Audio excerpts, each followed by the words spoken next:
You know that feeling when you finally book a big trip, you're going to New York, maybe, or London, and there's that rush of Oh, excitement. yeah.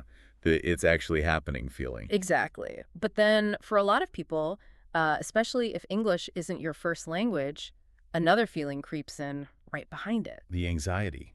That little knot in your stomach. Yes, the specific fear of the airport. I mean, airports are these huge, noisy, complicated places. And the thought of, I don't know, missing a flight announcement or not understanding a security officer, it can be genuinely terrifying. It adds so much pressure. You feel like everyone's watching, just waiting for you to get in the wrong line.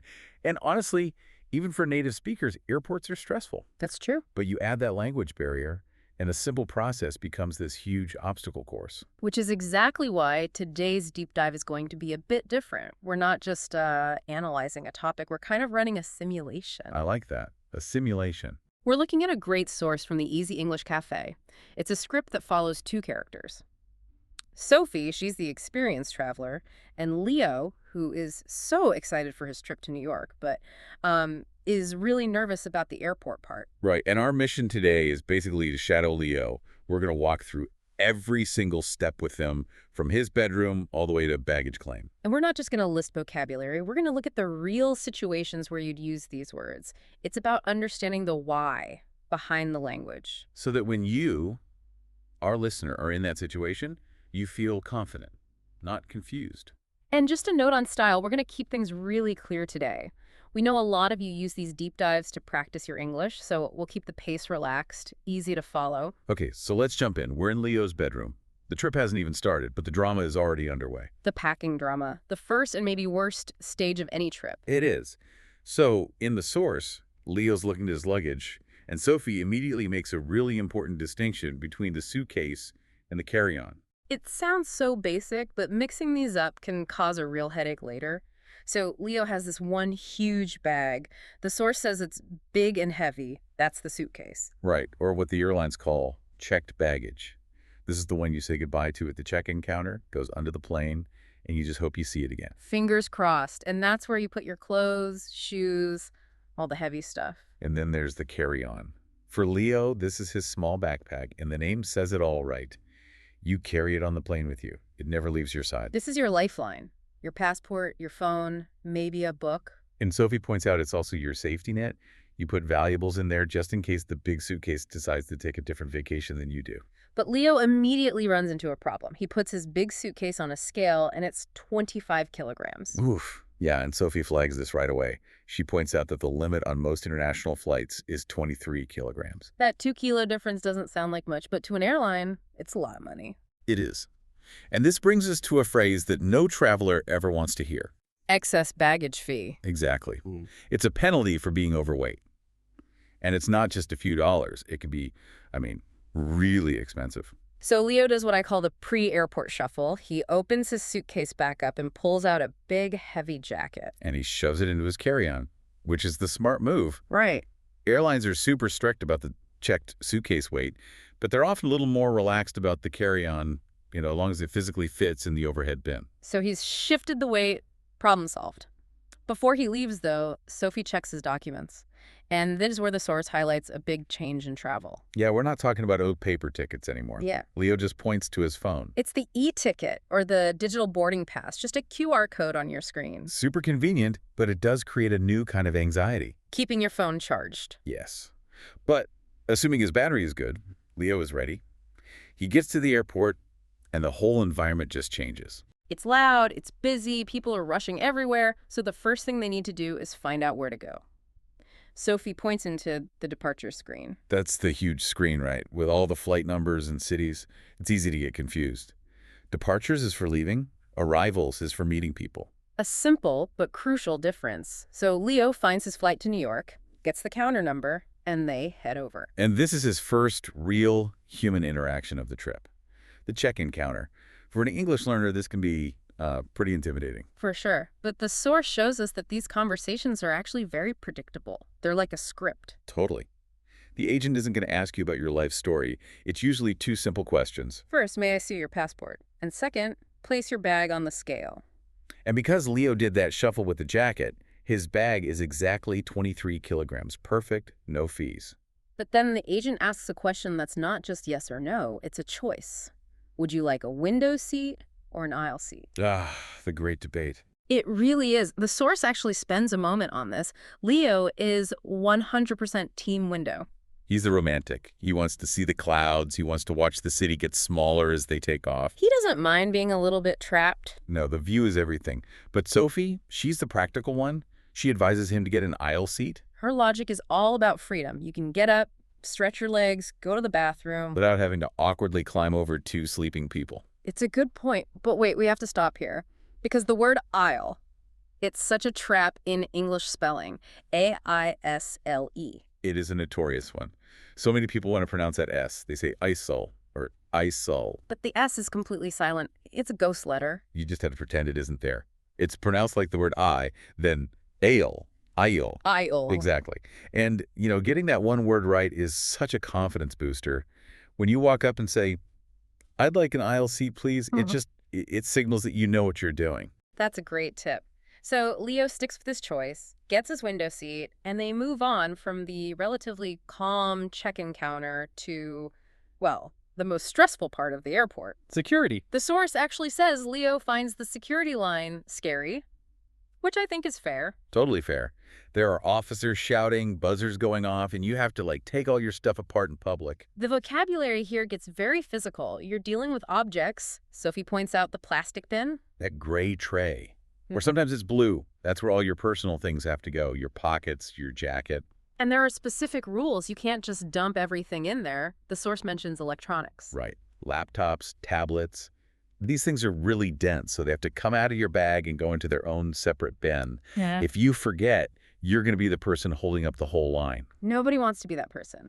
Then you have the liquids rule. Leo has a big water bottle with him. He's trying to stay hydrated, which is good. But Sophie stops him. Because you can't take liquids over 100 milliliters through security. It's a global rule. So Leo has to chug the entire bottle right there. The script says gulp, gulp, gulp. It's a funny image, but it's a real thing you see all the time. So he's hydrated, his laptop is in a bin, and he walks through the big metal detector. And BEP. The alarm goes off. Leo freezes. He actually says, I'm not a robot. It's a classic traveler mistake. It's not the robot apocalypse. It was his belt. The metal buckle on his belt set off the alarm. And this is where listening is just so important. There's usually an officer repeating, remove all belts, shoes, jackets. But if you're stressed and you don't know the word buckle, it's an easy mistake to make. So he takes off the belt, goes through again, and he's clear. They're finally airside. They're in the departure lounge. And the whole mood shifts. The hard part is over. Now it's mostly just waiting. Leo sees all the shops, and he notices a sign that says, duty-free. He asks Sophie what duty means. And she gives a really simple, clear definition. Duty is just another word for tax. So duty-free means you're shopping without that country's local tax. Which is why things like perfume and chocolate are often a bit cheaper there. Exactly. But while Leo is looking at chocolate, Sophie reminds him to keep an eye on the screens. The flight status can change at any moment. And the source highlights two key words here. The first is delayed. Which is the bad one. That means you have time to go get that coffee because your plane is late. But the good one, the one you're waiting for, is boarding. Boarding means it's time to go. The plane is ready for passengers. In the script, Leo sees it and says, let's run. So they rush to the gate, which is another important word. The airport is the whole building. But the gate is the specific door for your flight. Like gate B45, you have to get the number right. Definitely don't want to get that wrong. They show their boarding pass one more time and walk down the jet bridge. That long tunnel connecting the gate to the airplane door. You step onto the plane, and you're greeted by a flight attendant. The crew member. Sophie reminds Leo to check his seat number, 15A. Since he picked the window, A is almost always the window seat. Now, what about his carry-on bag? The one with the heavy jacket in it. He can't keep it on his lap. No, it has to go in the overhead bin. The little closet above your seat. Right. And there's a bit of an unspoken rule here. You try to get your bag in there and sit down quickly so you don't block the aisle for everyone behind you. Right. So you stow your bag, sit down, and fasten your seatbelt. And finally, Leo gets his reward. The plane takes off, and he gets that amazing view of the clouds he wanted. But the journey isn't over when the plane lands. The source takes us to the arrival in New York. And this is the final boss battle. Immigration. For many learners, this is the single most nerve-wracking part of the whole trip. You're tired, and now you have to talk to a very serious-looking government official. The immigration officer. So in the script, the officer asks the most standard question there is. What is the purpose of your visit? Which sounds very formal. It just means, why are you here? Exactly. And Sophie gives Leo the absolute best advice. Keep your answer simple. Don't tell your life story. No. If it's a holiday, you say one word, vacation. If you're there for work, you say business. That's it. You don't need to explain anything else. Vacation. Perfect. Yeah. The officer stamps his passport. He's officially in the USA. But he's missing something. That big blue suitcase. Right. So he follows the signs for baggage claim. The big room with all the moving conveyor belts. And that machine, the belt itself, is called the carousel. I always like that word. It's like a merry-go-round for luggage. It is. You just stand there watching it go around and around, and then finally Leo spots his suitcase, he grabs it, and he's done. He survived. You know, looking back at Leo's journey, the change is pretty amazing. He starts out so stressed about kilograms and water bottles. By the end, he's walking confidently out of the airport. And that's because he learned the script. The airport isn't this big, scary monster. It's just a series of steps. Check-in, security, gate, immigration, baggage claim. When you break it down like that, it's just a checklist. Exactly. And knowing the right words, knowing that moving built is a carousel or that the tunnel is a jet bridge, it gives you a sense of control. You're not just being pushed along, you're navigating. Okay, so let's do a quick recap. The survival kit from Leo's trip. What are the absolute must-know words? All right. First, luggage.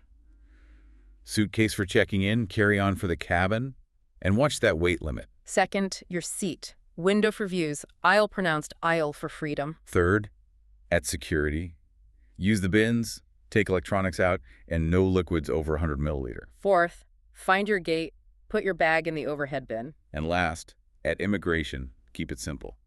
Vacation or business. That's a great list. I feel like that covers 90% of what you'll encounter. Pretty much all of it. So before we go, I have to ask our listeners the question.